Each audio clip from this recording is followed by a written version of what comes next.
Olá, professor Davi, tudo bem? Espero que esteja tudo ok com o senhor, tá bom? Vou dar início aqui à nossa apresentação. Meu nome é Arthur William, certo? A dupla com quem estou fazendo esse trabalho é Marcelo Vale, tá certo? A gente optou por escolher o autor Thomas Kuhn, tá certo? Foi um dos autores que a gente mais gostou durante a matéria, que a gente mais se interessou. E achou também importante, né, no meio de toda a história. Então a gente decidiu escolher ele, tá certo? Eu, Arthur, acabei ficando com a primeira parte, tá certo? Que vai falar um pouco sobre a biografia do autor, também de alguns livros, tá certo? E Marcelo ficou com a segunda parte, tá certo? E também com a questão da conclusão, tá certo? Vou dar início agora, espero que o senhor goste, esperamos fazer um vídeo bastante objetivo, bastante centrado naquilo que o senhor pediu, né, para a terceira avaliação. A gente espera que possa realmente conseguir esses objetivos, né, que seja um vídeo que o senhor goste, que seja do teu gosto, que não seja um vídeo chato, que a gente não tenha muito enrolação e seja bem objetivo e centrado para o senhor, tá bom? Vou dar continuidade. Bom, professor, vou dar continuidade à apresentação. Como já falei, vou falar da primeira parte, que é a parte da biografia e da parte dos seus principais livros, né? Bom, Thomas Kuhn, ele foi um grande físico norte-americano e estudioso de enorme importância no ramo da filosofia da ciência. Ele foi importante na medida, né, em que estabeleceu teorias que desconstruíram nada mais nada menos que paradigmas objetivistas da ciência, né, que ao meu ver foi um grande feito, um grande marco para aquela época e até atualmente, né, que até hoje falamos dele. Bom, ele nasceu em Cincinnati, nos Estados Unidos, em Ohio, né, no dia 18 de julho de 1922.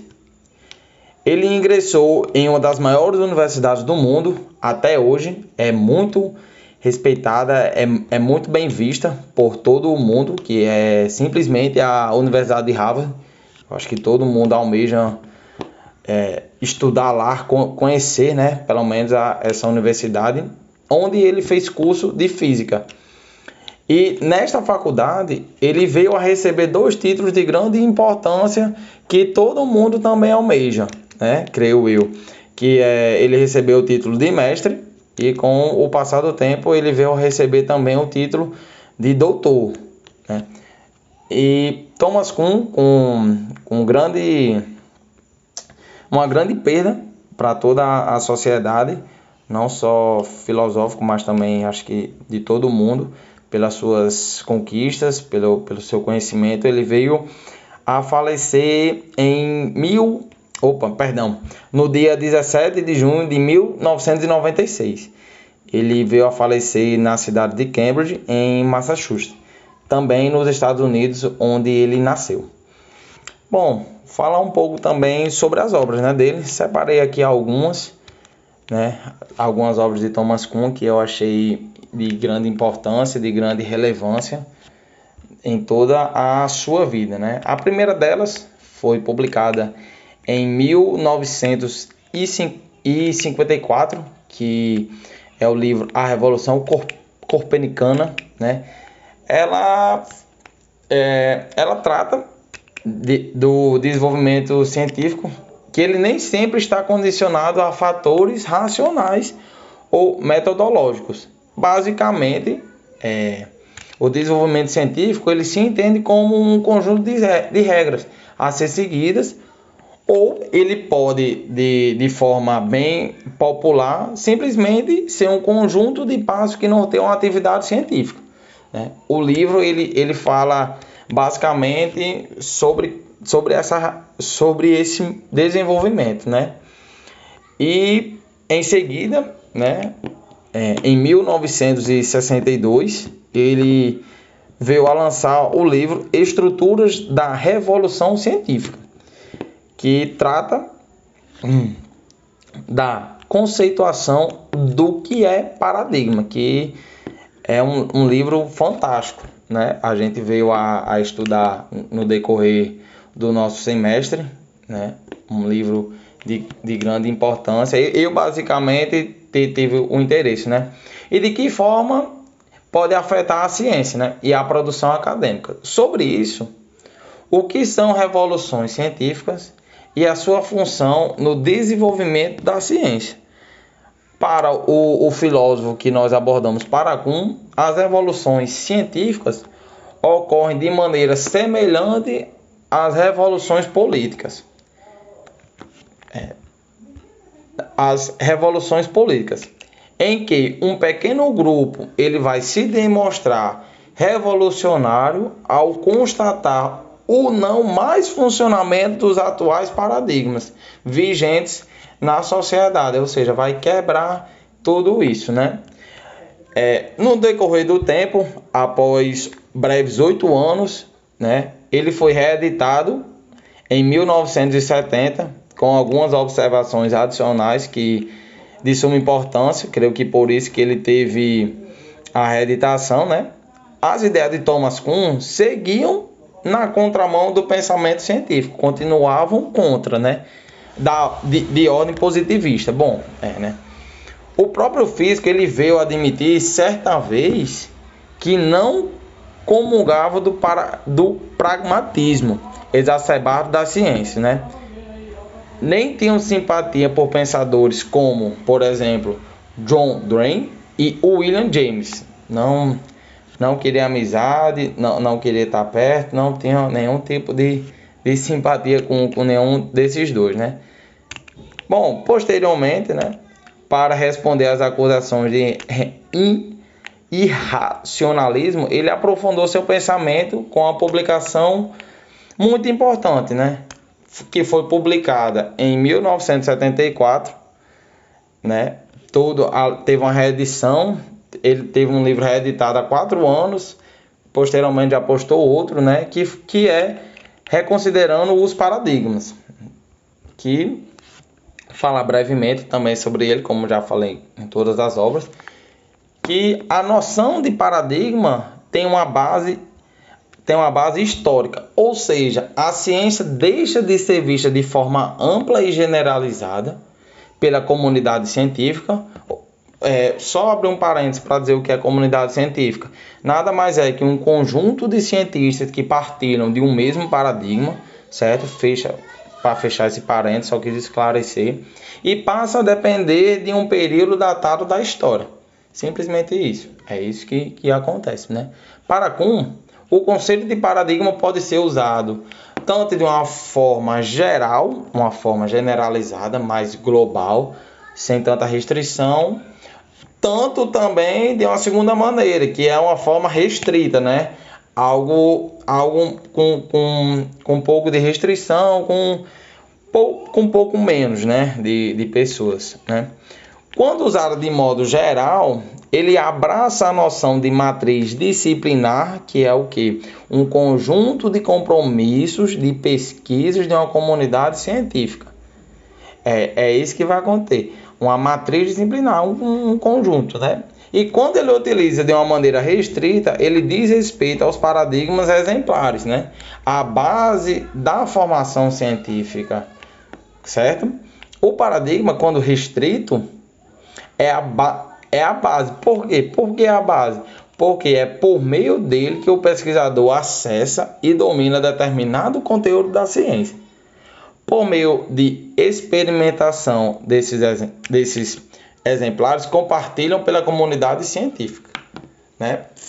Fechando sobre o livro Reconsiderando os Paradigmas, entrando também em outro livro de grande importância, que é A Atenção Essencial, em 1977. Como eu já falei, selecionei obras fundamentais, em mais uma delas, né, Kuhn, que foi um dos maiores historiadores e filósofos da ciência do século XX, ele vai realçar alguns traços fundamentais da atividade científica, como, por exemplo, a inovação e a revolução teóricas, o significado e o alcance da medição, o fenômeno da rejeição e da recepção do conhecimento novo e a natureza da ciência normal, né?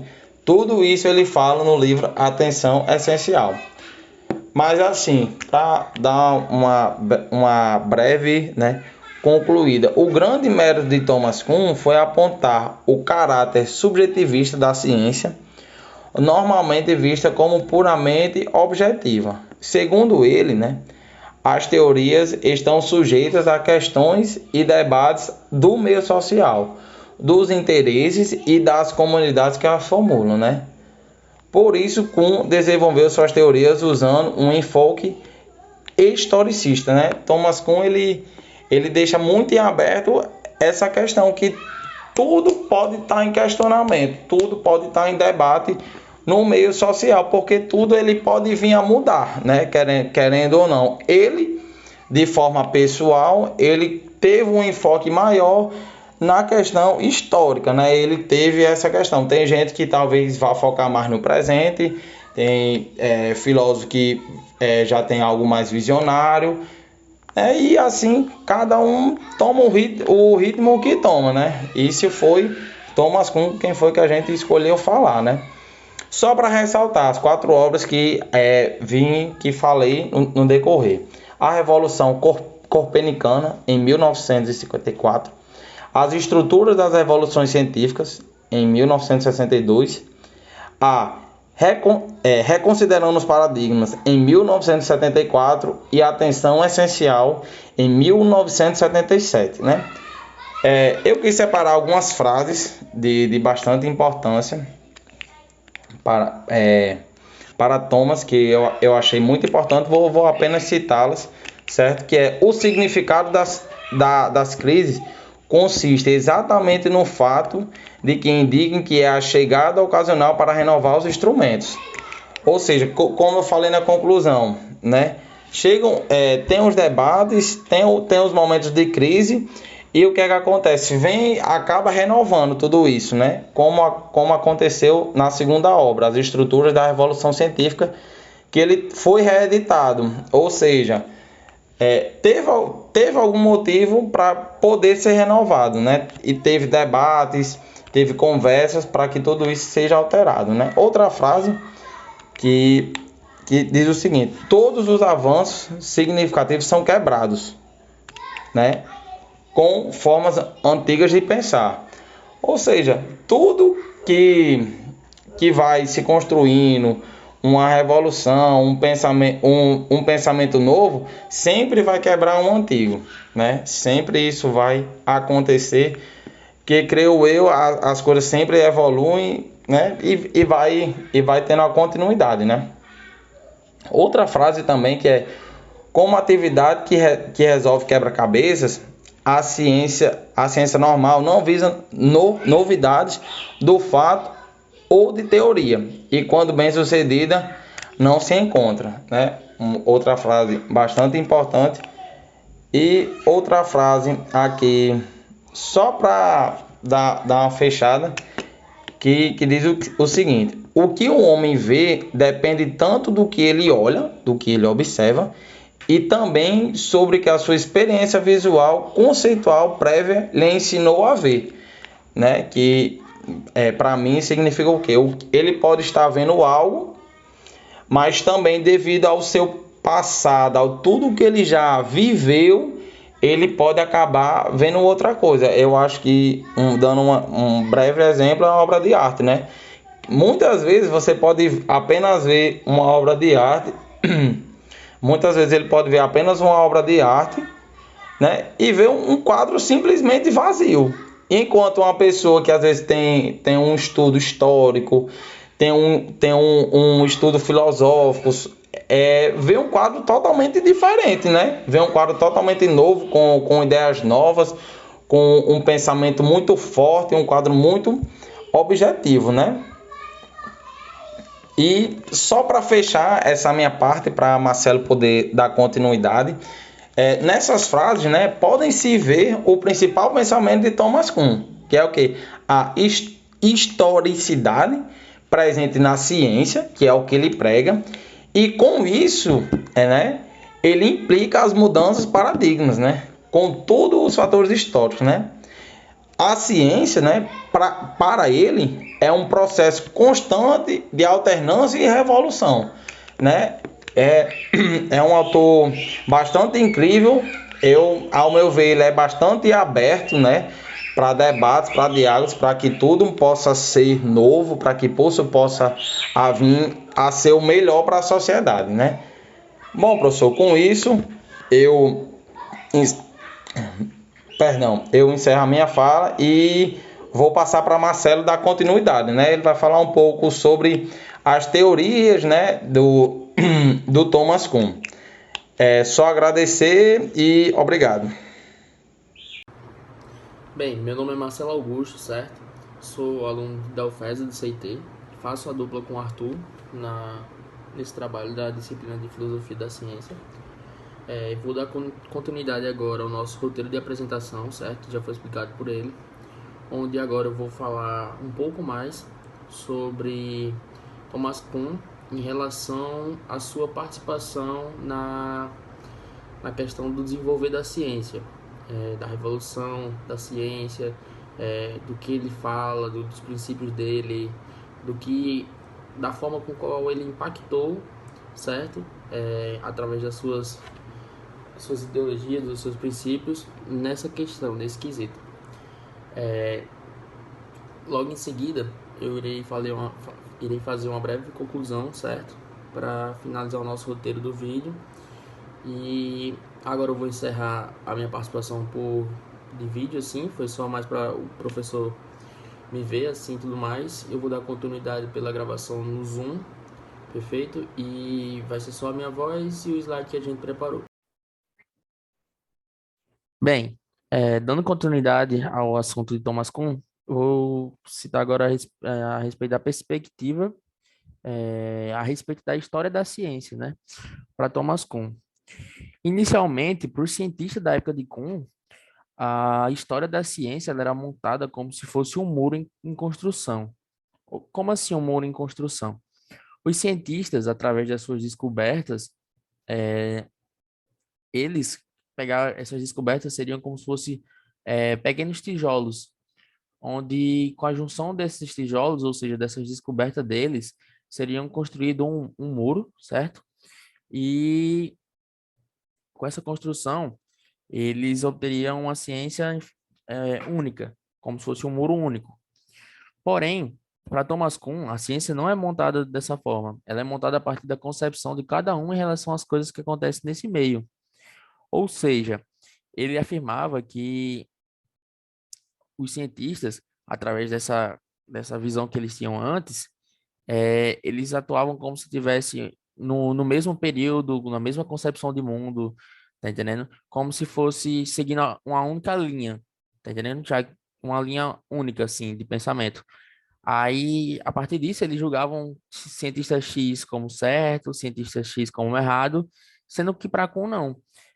Cientista X, ele tinha uma visão a partir daquele meio que ele estava inserido. E o cientista Y, ele tinha outra perspectiva. Ou seja, eles atuavam em paradigmas diferentes. Onde já a gente vai falar um pouco mais sobre paradigmas no decorrer do trabalho. Mas, enfim, volto retomando. É, esses cientistas, eles foram, alguns no caso, foi julgado como errado apenas porque eles estavam atuando numa concepção diferente do outro, tá entendendo? Isso não quer dizer que ele estava errado. Com isso, a gente pode concluir que os cientistas, com essa visão de uma linha única, de uma construção de um muro, através das suas descobertas, é algo incorreto, e Thomas Kuhn estava correto. Dando continuidade aqui agora, vamos para as concepções sobre a Revolução Científica, através do que Kuhn afirmou, né? Inicialmente, eu vou citar os tópicos, certo? Que vai representar como é feita a Revolução Científica, como ela ocorre, certo? Em seguida, dando continuidade ao nosso roteiro, eu vou falar um pouco mais sobre cada um desses tópicos e, por fim, eu vou interligar cada um deles, porque eles têm relação um com o outro. E a gente vai ver mais na frente como é que funciona essa ligação. Os tópicos são os paradigmas, que eu já até citei anteriormente, mas vamos adentrar mais nesse conteúdo, já que é algo bem de bastante impacto na perspectiva de Thomas Kuhn, certo? Em seguida, temos o tópico da ciência normal, as anomalias, a crise, a revolução científica, que é quando ocorre essa revolução, a nova ciência normal e a nova crise.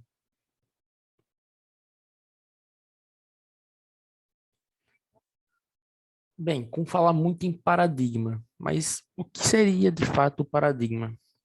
Bem, o paradigma ele pode ser interpretado como se fosse suposições, pressupostos, conceitos, os métodos, as teorias, as pesquisas, as coisas que unificam as práticas dos cientistas, sabe? Com relação aos paradigmas, eles servem para solucionar os quebra-cabeças, como um conjunto de regras e de leis que permitem aos cientistas resolver os problemas teóricos e experimentais, ou então solucionar os quebra-cabeças internos aos seus paradigmas. Ou seja, paradigma seria aquilo com que os cientistas pegam para trabalhar e para resolver, tá entendendo? Para solucionar, para descobrir, seriam os seus paradigmas. Em seguida, temos aqui a ciência normal. A ciência normal, ela é um conceito utilizado por Thomas Kuhn que define o período durante o qual se desenvolve uma atividade científica baseada num paradigma.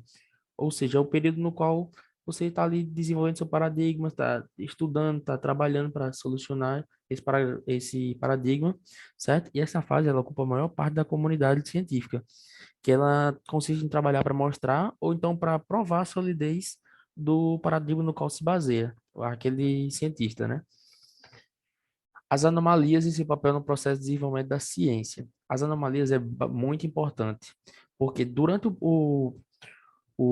a ciência normal, certo? Onde os cientistas estão lá tentando provar a solidez do seu paradigma, ele facilmente fica exposto a anomalias, que seriam problemas que aparecem com esses paradigmas, e através dessas anomalias, os cientistas começam a trabalhar para solucionar seus paradigmas, ou então surgem novos paradigmas eh, para, tipo, com mais soluções de problemas, eh, como é que eu posso dizer? Com mais exatidão, assim, paradigmas mais bem elaborados tecnicamente. Mas enfim, que essa aí eu vou falar mais para frente. A anomalia, ela seria justamente esses problemas que aparecem nos paradigmas dos cientistas. Basicamente seria isso a sua definição. A crise e a revolução, elas estão interligadas porque a crise é justamente quando as anomalias, elas fazem com que o paradigma seja de fato, comprovado que não tem tanta exatidão ali nas suas respostas, certo? Daí, com essa crise, ocorre a revolução, que seria, no caso, que eu citei, do surgimento de um novo paradigma, certo? E com isso ocorre a revolução científica. Basicamente, é dessa maneira que ocorre, mas não quero enfatizar ainda. A nova ciência normal seria após essa revolução, o surgimento de novo paradigma, ele volta para novamente para a ciência normal, e a nova crise seria posteriormente se essa, esse paradigma vier a acontecer novas anomalias, ele vai ter uma nova crise e assim sucessivamente. Opa. Agora aqui é como a ciência se desenvolve, assim, como a revolução ocorre de fato. Coloquei aqui a imagem, certo? Não sei se o meu cursor está aparecendo na apresentação, mas eu espero que esteja. Inicialmente, temos os paradigmas, que estão grifados da cor azul, certo? O cientista X pegou seu paradigma, seu foco ali, suas descobertas, certo? Ele vai entrar no período de ciência normal, onde nessa ciência normal a gente já citou que é onde ele está ali comprovando, tentando, lutando para que seu paradigma seja aceito e que nenhuma anomalia venha a, a surgir, né? Que seria a parte ruim. Com essas anomalias sendo confirmadas, vem a crise. Em seguida da crise vem a revolução científica, E com essa revolução vem o surgimento da nova ciência normal e assim podendo surgir a nova crise. Basicamente, a ciência e a revolução se desenvolve dessa forma para Thomas Kuhn.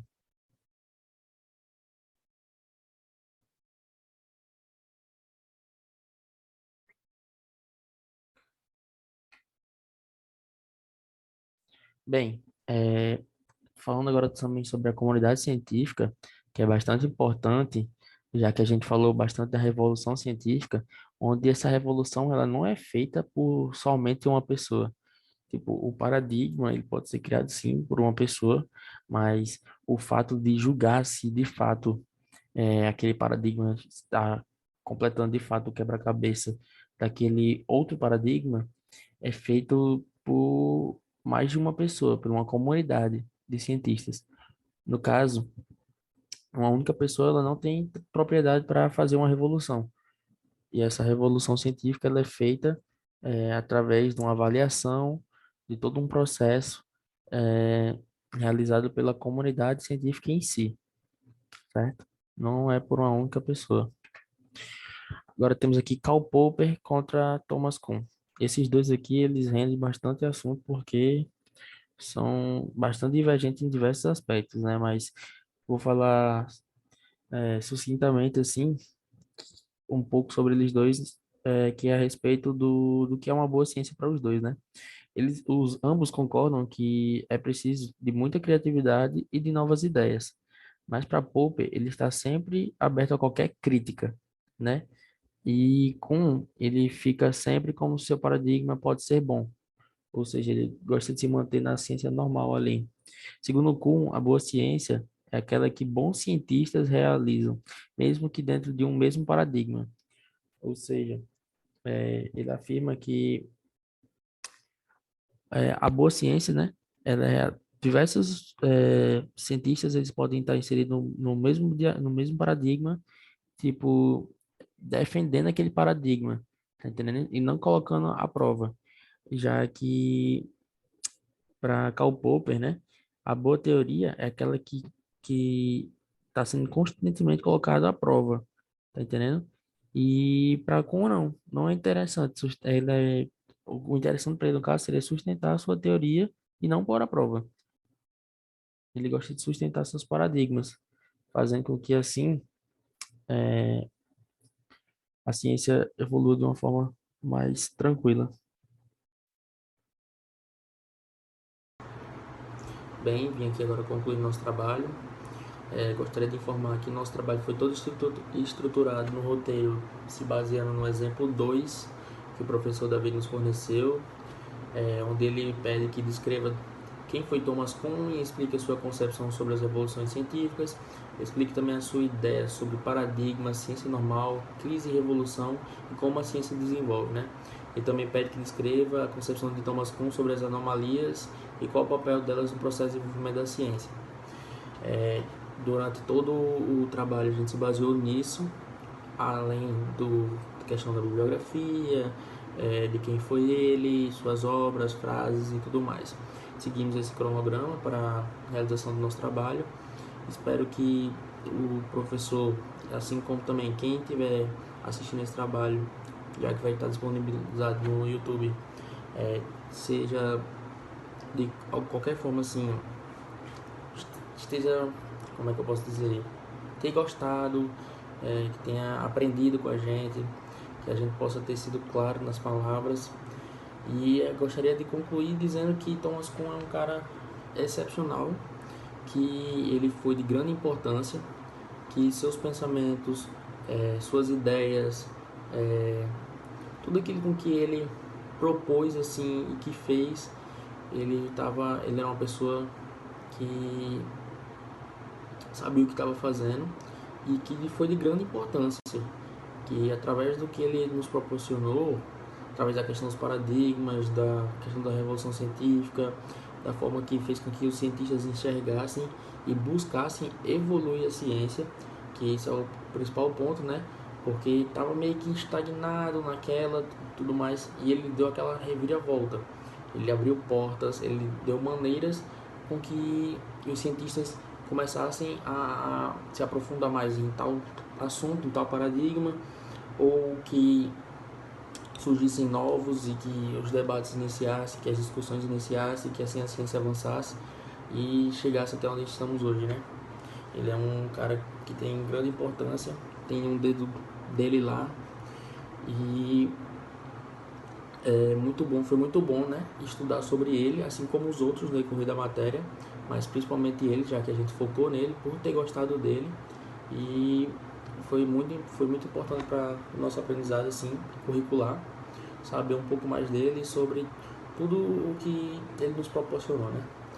Desde já eu agradeço, a gente espera a obtenção da nota máxima na terceira avaliação, e é isso. Muito obrigado e até a próxima. Valeu!